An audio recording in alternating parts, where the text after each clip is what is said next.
Bueno, veníamos hablando del tema de la emisión de deuda de corto plazo por parte del Banco Central de la República Argentina y sus efectos económicos. Entonces decíamos que, por un lado, genera enormes pérdidas porque fíjense que cuando en diciembre del año pasado había 250.000 y pico millones de pesos que al tipo de cambio el mismo que ahora a 15, vamos a calcularlo a 15, anda por el entorno de los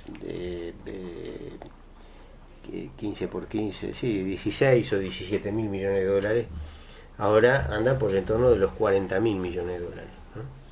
Todo eso, estamos hablando de un periodo, fíjense, ¿no?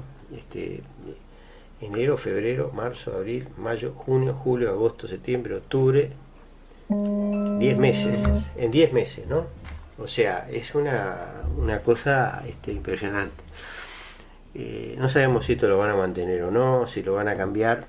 El gobierno argentino está desesperado, pero el presidente del Banco Central está emperrado en no cambiar básicamente, ¿no? Esto. Y la inflación se ha mantenido a niveles altísimos, a pesar de, o sea, ha bajado, ¿no? Del entorno del 40%, tal vez hoy esté en la mitad, pero se sigue manteniendo a niveles muy altos, ¿no? Y la actividad económica ha caído, está cayendo, ¿no? Probablemente este año no va a caer como un 3% el Producto Bruto Interno. El consumo ha caído en el orden de un 10%. Y bueno, todo esto configura un panorama que, si lo unimos, hay una encuesta que también la salió publicada hoy en Página 12, que nos tomamos el trabajo de traerla al programa porque es interesante, ¿verdad? 2 de 3 argentinos piensan que Macri gobierna para su clase, de los ricos por los ricos y para los ricos. El 60% de los encuestados cree que la economía está mal o muy mal y que los únicos beneficiados bajo el nuevo gobierno son los que tienen más. Disminuyen los que creen en la pesada herencia. Evidentemente el gobierno argentino está tratando de desviar, ¿no?, la atención de la gente, del pueblo, de estos problemas de fondo hacia los juicios y los destapes de corrupción del gobierno pasado, ¿verdad? Está claro que el gobierno pasado hubo corrupción, y hubo bastante corrupción. Hay algunos casos que casi caen en el absurdo, ¿no? Como este individuo que quiso entrar 8 o 9 millones de dólares en efectivo en un convento, ¿verdad? Cosa realmente para una serie de Netflix, no para la realidad de un país, pero bueno, por mucha corrupción que haya habido, lo que está pasando ahora es absolutamente tremendo, ¿no? O sea, el gobierno de Macri llegó, inmediatamente le quitó la detracción a varios productos de exportación, redujo en forma importante las detracciones a la soja, o sea, hizo una transferencia, ¿no? Redujo las regalías mineras, no me acuerdo qué otra cosa más, otras medidas así brutales, ¿no? De transferencia de riqueza hacia sectores que de ninguna manera los necesitan, ¿no? Son sectores que ya de por sí manejan muchísimo dinero, ¿no? Había toda para los pequeños productores agropecuarios, por ejemplo, había toda una política, ¿no?, de protección, ¿verdad? O sea, que estas medidas fueron directamente a los grandes terratenientes y al agronegocio. Básicamente aumentar la renta de la tierra, ¿no? Y por otro lado, el retirar las detracciones, es un tema que también hemos manejado muchas veces en los programas, provoca un aumento automático de precio, ¿verdad? O sea, si un producto se vende al exterior, el productor, el agronegocio, quien sea que lo vende, obtiene 100 $100, ¿no?, por una unidad determinada de producto. Tiene una detracción del 30% o tiene 70%, ¿verdad? Cuando lo vende en el mercado interno, lo va a vender a un precio que arbitra con ese, lo va a vender a 70, ¿no? Si le quitamos la detracción, al exterior lo va a vender a 100, automáticamente en el mercado interno lo va a vender a 100. O sea que estamos provocando un aumento de 70 a 100 del precio en forma automática e inmediata, ¿no? Entonces hubo, cuando asume Macri, eso se suma con la devaluación, se produce un aumento brusco de la un aumento brusco de los precios, ¿no? Un repique de la inflación muy importante, ¿no?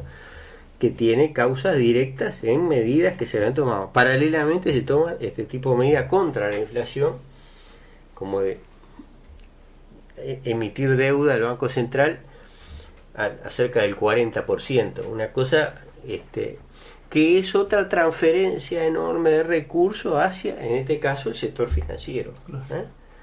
Que en definitiva es lo mismo, porque está todo muy entreverado, ¿no? Los terratenientes, el sector financiero, el agronegocio, ¿no? O sea que hay una brutal transferencia de riqueza de la masa trabajadora. Eso se complementa con aumento de los precios de consumo de servicios públicos como la electricidad, el gas, los combustibles. Y entonces el panorama es que hay una aguda pérdida todavía Macri conserva un cierto nivel de popularidad. Hay una parte de la población que está esperanzada y que cree en el cambio de Cambiemos y que esto va a mejorar la situación, pero la parte que está descontenta va creciendo, ¿no? Y se va comiendo esa parte que tiene una opinión favorable. Y bueno, tienen elecciones en diciembre, en octubre de 2017, del año que viene, si mal no recuerdo. Y obviamente Macri aflojó con el ritmo de implementación de las medidas neoliberales que estaba llevando adelante. Ahora hay una ley de emergencia social que está discutiéndose en el Congreso. Hay movilizaciones, cuenta con unas centrales sindicales mayoritarias que son tremendamente dóciles y funcionales al poder, ¿verdad? Todavía no le han hecho un paro general. Es impresionante, ¿verdad? No, ¿verdad que sí? Con todo lo que está pasando, que no le hayan hecho un paro general al gobierno de Macri. Es la peor expresión de la ortodoxia sindical, del peronismo sindical, ¿verdad? La peor de la peor, la que está controlando mayoritariamente los sindicatos. Pero hay movilizaciones muy importantes a todo nivel, ¿verdad? A nivel local y a nivel de grandes movilizaciones en Buenos Aires. Vamos a leer un mensaje. Hoy me parece que está llegando la hora de desempolvar la cárcel del pueblo para ir llevando a estos burócratas sindicalistas que sin trabajar gozan de suculentos ingresos mientras los trabajadores jubilados se mueren de hambre con salarios miserables. Saludos, Juan del Sauce. Sí, recientemente hemos estado leyendo bastante de la historia reciente argentina, de los años previos a la dictadura militar, principio de la década del 70, fines de la década del 70, y la organización Montonera tuvo una política, ¿no? Pero no de cárcel del pueblo, ¿no? Ajustició entre ellos a dos principalísimos dirigentes como Rucci y Bandor, ¿no? De la burocracia sindical de la época. Pero yo no estoy proponiendo eso, claro, como el oyente hace un planteo en ese sentido, queríamos refrescar la historia al respecto, ¿no? Y bueno, ahora leemos un poco de la encuesta esa que citábamos. Nada menos que 7 de cada 10 personas evalúan la economía con un mal o muy mal. De ese 70% duramente crítico, estamos hablando de la economía argentina, ¿verdad? la mayoría considera que el actual gobierno es responsable de lo que está pasando y poco a poco son cada vez menos los que dicen que la culpa la tiene el gobierno anterior. Esto va marcando un cambio trascendental en la opinión de los argentinos. En estos 11 meses Macri siguió cargando con el estigma de que 2 de cada 3 personas piensa que su gobierno favorece a los más ricos y el porcentaje de los que piensan que gobierna para todos por igual es mínimo. Esa tendencia a ubicar a la administración Cambiemos como una administración para pocos se consolidó en noviembre. Cuando se le pide a los ciudadanos que califiquen globalmente de 1 a 10 la gestión de gobierno, la nota promedio que le asignaron los encuestados fue de 3,98 puntos. Es un aplazo, o sea, perdieron el examen. Menos de 4 en los colegios es una materia llevada directa a marzo y la calificación más baja se da en el terreno económico. Algo parecido está pasando en Brasil, ¿verdad? Y en Brasil también hay un fenómeno vinculado a la deuda pública, generada a partir de deuda en moneda nacional, deuda de corto plazo en moneda nacional. Y bueno, hace un tiempo publicamos unos trabajos que están ahí en el blog sobre el tema. Brasil estaba destinando el 30% de la recaudación fiscal para pagar intereses de esa deuda en moneda nacional.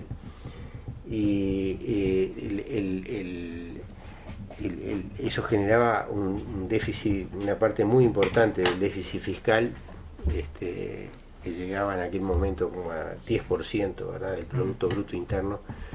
2 o 3 puntos eran déficit primario, o sea, era el gasto del gobierno mayor que la recaudación antes de pagar los intereses de deuda, y como un 7% lo significaba el pago de los intereses de deuda. Bueno, los oyentes sabrán perdonarme si insisto en esto, pero son cosas de las cuales se habla muy poco, realmente en general en el país, ¿no? Se ocultan mucho y uno piensa que es porque precisamente están favoreciendo a un sector muy poderoso como es el sector financiero, que de última tiene comprada a gran parte de las autoridades, las que estuvieron en la dirección económica, las que están y las que van a estar. Acá funciona la famosa puerta rotatoria a full, ¿verdad? Y tienen comprada también, aparte de la academia, eso no tengo la menor duda, y por supuesto a la mayor parte de la prensa, ¿no? Me imagino que algún oyente se estará haciendo la pregunta, bueno, ¿y por casa cómo andamos? ¿Qué está pasando? ¿Verdad? Este proceso nosotros lo habíamos descrito con mucho detalle en varios trabajos, cómo se formó esa enorme masa de deuda del Banco Central, que acá se le llama letras de regulación monetaria, que pasó del año 2003 al pico que alcanzó, si mal recuerdo, en el año 2014 o 2015, pasó de prácticamente 0 a 9.500 millones de dólares. Es mucho más que lo que tiene hoy Argentina. Fíjense que Argentina, si pensamos que la economía argentina es aproximadamente 10 veces más grande que la uruguaya y tienen 40.000 millones de dólares, tendrían que tener 90 para estar en la misma proporción de acuerdo a la economía, ¿no? Bueno, Uruguay llegó a unos niveles inverosímiles y eso estaba acompañado por un aumento de las reservas, o sea, porque esa deuda se había generado comprando dólares, ¿no? Compraban dólares para evitar que el tipo de cambio, el dólar bajara más. El dólar venía bajando, ¿verdad? Llegó de más de 30 durante la crisis, llegó a estar a algo menos de 19, si la memoria no me falla. Imagínense la caída que es eso. Pero hubiera caído mucho más si el Banco Central no hubiera comprado una montaña de dólares, y así llevó las reservas arriba de los 8.000 millones de dólares, ¿no? Habíamos graficado el proceso como era paralelo, y ahora es interesante porque el fenómeno se empieza a desmontar el año pasado, cuando el dólar empieza a subir de nuevo, o sea, se empieza a dar un reflujo de capitales, empieza un proceso de salida de moneda extranjera del circuito económico. Entonces ahí el Banco Central opta por vender dólares, o sea, reducir el nivel de las reservas de libre disponibilidad, vender dólares y al mismo tiempo reducir el stock de letras de regulación monetaria, ¿no? Y nosotros hemos dicho que eso nos pareció que era en su momento una política correcta, ¿verdad? Porque se podía haber optado, había otra opción, que era emitir más deuda aún, ¿no? Para tratar de controlar la suba del dólar, ¿no? Ese proceso continuó ¿hasta cuándo? Hasta un momento bastante preciso. En marzo, en abril de este año, el proceso se dio vuelta, ¿verdad? Empezó de nuevo a fluir capital del centro hacia la periferia, y vamos a citar dos casos que los conocemos bastante bien, el de Uruguay y el de Brasil. En Uruguay empezó de nuevo a bajar el dólar, que había pasado de los 32 pesos estamos hablando siempre de la cotización de interbancario, ¿no? Empezó a bajar el dólar, llegó a 28, y hasta hace pocas semanas el Banco Central estaba nuevamente comprando dólares para evitar que pasara, o sea, fijó una especie de piso en la cotización del 28 pesos por dólar. Cuando bajaba de 28, inmediatamente salía el Banco Central a comprar y evitaba que bajara más. Esto provocó ¿qué? Un aumento de las reservas, ¿no? El aumento de las reservas anduvo en el orden de los 250 millones de dólares. Este proceso se dio entre abril de este año y hace una semana, 2 semanas, cuando fue elegido Donald Trump como presidente de Estados Unidos. Ahí cambió de nuevo el signo del movimiento, y más allá de variaciones puntuales. Bueno, hoy bajó el dólar un poquito, pero digo, el dólar ha pasado de 28, pasó los 29 pesos, ¿no? Sí. Y en Brasil, que el dólar había llegado a 4 reales por dólar, esto estamos hablando de principio de este año, ¿verdad? Enero de este año concreto, andaba había pasado los 4 reales por dólar, llegó a caer ahora hasta 3.10 aproximadamente, una caída muy importante, ¿verdad? Un masivo ingreso de capitales, se valorizaron las acciones de la bolsa brasilera, y el proceso se dio vuelta de nuevo, y el dólar hace unos días llegó a los 3.40, ¿no? Todo esto, digamos, usted dirá, bueno, merece darle tanta importancia al dólar, a la cotización del dólar. Bueno, y la cotización del dólar tiene mucha importancia por varias cosas, ¿no? Por un lado, es un determinante de la competitividad de la producción nacional, sobre todo de la producción industrial, ¿verdad? La producción agropecuaria en general tiene un componente de renta de la tierra muy importante, y la pérdida de competitividad, o sea, lo que hace es reducir la renta del suelo más que las ganancias empresariales, ¿no? Pero la que es industria,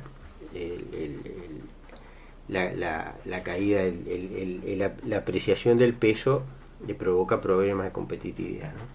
Pero también es un indicativo muy importante de qué está pasando con los movimientos de dinero y con la inversión, ¿verdad? Nosotros habíamos estudiado el tema, y cuando el dólar baja, había una relación muy estrecha con la inversión, con la formación bruta de capital, que es la inversión real en la economía, y cuando el dólar sube, se veía una caída de la inversión. Esto estudiado en periodos largos de tiempo, ¿verdad? En periodos de 30 años, es así. Así que, como termómetro, nosotros consideramos que es muy útil. Bueno, ahora se empezó a dar un fenómeno contrario.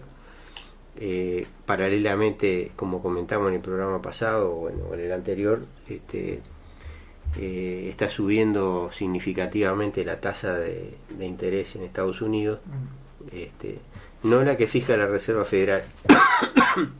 Esa probablemente suba ahora en diciembre, que hay una reunión prevista de la Reserva Federal a esos fines. La tasa de interés del bono a 10 años, que estaba en el entorno de algo alrededor de un 80 cuando las elecciones, ya está en 2,35. Eso es una suba de cerca de 30% de la tasa de interés. Y eso está muy vinculado a todo este fenómeno que estamos describiendo, ¿verdad? O sea, sube la tasa de interés, empieza a ir el dinero del sur para el norte otra vez, se deprecian las monedas emergentes, como le llaman, y bueno, y para terminar el tema con el Banco Central del Uruguay, queríamos decir que habíamos dicho que el crecimiento de las reservas sin contrapartida era de 200, estamos dando cifras aproximadas, ¿verdad? No lo tomé así con exactitud, pero están bien, aproximadamente también 250 millones de dólares, pero también aumentó la cantidad del stock de letras de regulación monetaria. Este número también es aproximado, por favor, y estimamos que está en el entorno de los 780, aumentó en el entorno de los 780 millones de dólares, ¿verdad? O sea, aumentó como el triple de lo que aumentaron las reservas. El Banco Central está emitiendo bastantes letras de regulación monetaria. La tasa de interés tiende a subir, pero bueno, es significativamente más baja del 14 y pico por ciento de Brasil y por supuesto del 28% de Argentina. En el caso de Uruguay, según los plazos, está en el entorno del 11%, entre el 10 y el 12%. Vamos a ver qué pasa, ¿no? Pero las cosas son así. Y bueno, un poco dedicamos una gran parte de un programa a hablar del fenómeno Trump, ¿no? Sí. Y hoy le vamos a dar un poco de gusto a los ecologistas, y seguramente hay algún ecologista que nos escucha, aunque no es uno de nuestros temas más fuertes, pero nosotros sabemos que una de las cosas claras, ¿no? Que creo, no me acuerdo si la mencioné cuando hice el análisis de la elección de Estados Unidos, que fue creo que hace 2 programas, ¿no? Trump es un negador del cambio climático, Sí. ¿verdad? Es un tipo que dice que en Estados Unidos hay una corriente muy poderosa, porque los que la sostienen son gente que tiene mucha plata y por lo tanto mucho poder político, de gente que sostiene el tema del cambio climático. Tiene 2 patas, ¿verdad? Una es si efectivamente se está produciendo o no un aumento de la temperatura global, y hay modificaciones en el comportamiento del clima, tormentas, tornados, sequías, inundaciones, ¿no? Que están vinculadas a ese calentamiento global. Y la segunda es en qué medida la actividad humana es causa de ese calentamiento global, ¿verdad? Y estos tipos niegan las 2 cosas, niegan que se esté produciendo el calentamiento global y niegan que la actividad humana sea la causa, ¿no? Entonces, sabemos que hace poco hubo una reunión muy importante en París, donde se resolvieron en forma o sea, sin que los países tengan obligación estrictamente, sea obligatorio para los países, pero se resolvió unos determinados niveles de reducción de las emisiones de anhídrido carbónico y de metano para controlar precisamente el cambio climático. La temperatura ha aumentado, el planeta ha aumentado aproximadamente 1 grado desde la época preindustrial, y se considera, hay muchos estudios que dicen que si llega a aumentar 2 grados va a ser catastrófico, ¿verdad?, para la vida del bicho 2 patas en la Tierra, lo que es capaz que es bueno para la Tierra. Pero bueno, el problema es que nosotros somos bichos dos patas. Sí. Nosotros, nuestros hijos, nuestros nietos son bichos dos patas. Bueno, bueno, humor negro, un poco humor negro, que no cabe de más. Queda 3 minutos. Bueno, y leo, un poco, algo más de una semana después de la elección presidencial, el Washington Post tenía este titular: el Polo Norte es unos locos 36 grados más caliente que lo normal a medida que se va instalando el invierno.